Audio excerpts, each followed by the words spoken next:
नमस्कार दोस्तों, हम नक्षत्रों की यात्रा पे निकले हुए हैं और एक एक करके क्रमबद्ध तरीके से हम लोग नक्षत्रों को जानने का प्रयास कर रहे हैं।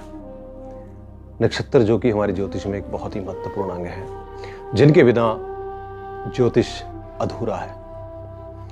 तो हमने अब तक 9 नक्षत्रों के बारे में जाना। आज हम बात करेंगे 10वें नक्षत्र की, जो कि है माघ नक्षत्र, या जिसे हम बोलते हैं मघा नक्षत्र। मघा नक्षत्र का जो विस्तार है वो फिर से 0 डिग्री शुरू होगा और 13 डिग्री 20 मिनट तक रहेगा। एक बात मैं बतानी भूल गया कि हमारे गंडमूल नक्षत्र होते हैं, तो जितने भी केतु के और बुध के नक्षत्र होंगे वो सब गंडमूल के नक्षत्र होंगे।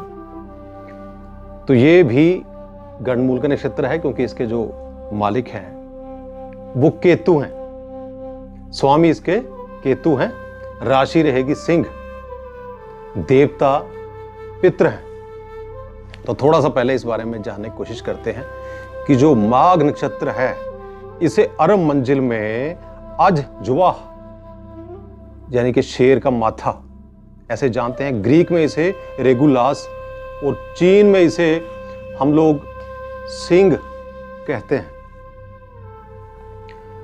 अश्लेषा नक्षत्र की भांति ही माघ नक्षत्र के जो तारे हैं वो 5 तारे होते हैं इसके।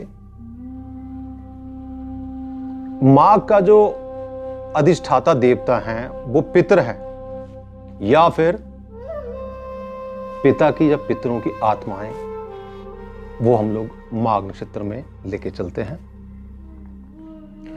इसकी आकृति घर के समान होती है, जैसे घर होता है जिसमें राजा का मुकुट रहता है। इसका अधिदेवता जैसे मैंने बताया कि पितृ हैं या फिर हमारे पूर्वज हैं। राजमुकुट का घर अर्थात कूटनीति, राजसी राजकीय विशेषता का घर। राजसिक ग्रह सूर्य एवं चंद्रमा यहां स्थित होने पर, अगर इस नक्षत्र में चंद्रमा या सूर्य स्थित होते हैं तो बहुत ही प्रोग्रेस करते हैं, बहुत ही उन्नत हो जाते हैं। पूर्वज बिना किसी इच्छा के ही अत्यधिक उपहार देते रहते हैं उनको, अगर कोई किसी का चंद्रमा या सूर्य मघा नक्षत्र में होता है। इस नक्षत्र में जन्मा जातक अधिक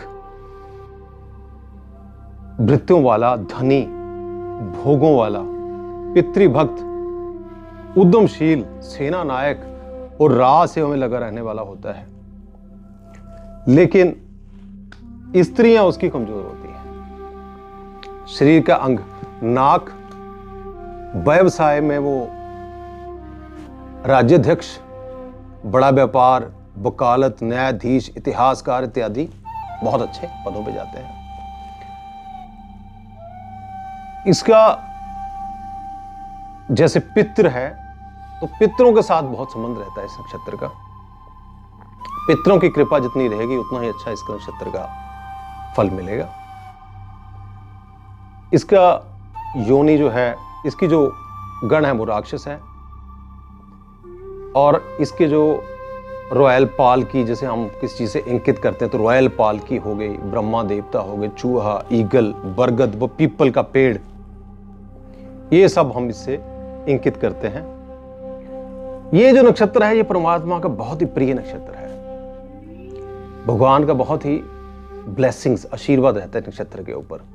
बड़ी ग्रोथ मिलती है, राज्य के संबंध है, फ्रंट बेंचर आपको मिलेगा, सबसे आगे सोसाइटी में जनगान्य जैसे होते ना, जनमान्य व्यक्ति, पैसे का कार्य, हर तरह के कार्य करने में पूरी तरह से लिप्त रहते हैं। भावनात्मक मन से चलने वाले, रिसर्च करने वाले, दूरदर्शिता, दीर्घायु, स्टेबिलिटी।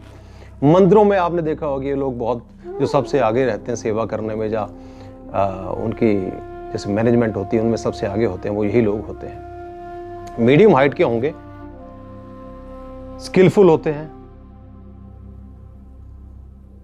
बाल शरीर पे रहते हैं, पसीना बहुत आता है। फेस इनका देखोगे तो बहुत ही इनोसेंट फेस होगा, बच्चों जैसा, जैसे बच्चों का फेस होता है। व्यवहार भी बच्चों जैसा होता है। गर्दन से बहुत अट्रैक्टिव होते हैं, बड़ों का सम्मान करते हैं, सॉफ्ट स्पोकन होते हैं, सच्चे होते हैं, विज्ञान में रुचि रहती है, आध्यात्मिक रहते हैं, हर तरह के आर्ट में रहते हैं, शांत स्वभाव के होते हैं, वाइज होते हैं, विजडम होते हैं, समझदार किस्म के लोग होते हैं, ज्ञान से बहुत प्रभावित करते हैं अपने ज्ञान से। जब बोलेंगे तो आपको लगेगा कि ज्ञानी लोग हैं। लेकिन गुस्सा थोड़ा ज्यादा होता है, हर काम प्लानिंग से करते हैं, किसी के बिहेवियर से ज्यादा दुखी नहीं होते, ईगो से थोड़ा सा प्रॉब्लम होता है इनको, ईगोइस्टिक थोड़े होते हैं किसी से, लेकिन किसी से जरा सी कोई गलती हो जाए इनसे तो किसी से भी क्षमा मांगने से पीछे नहीं हटते, साथ के साथ ही उनसे क्षमा मांग लेते हैं। बहुत अच्छे गुण होते हैं इस नक्षत्र में जो पैदा हुए लोग हैं, सेल्फिश नहीं होते, सोशल वर्कर होते हैं, समाज सेवी है, दुनिया इनका नाम याद रखती है, सोसाइटी के लिए कार्य करते हैं। ये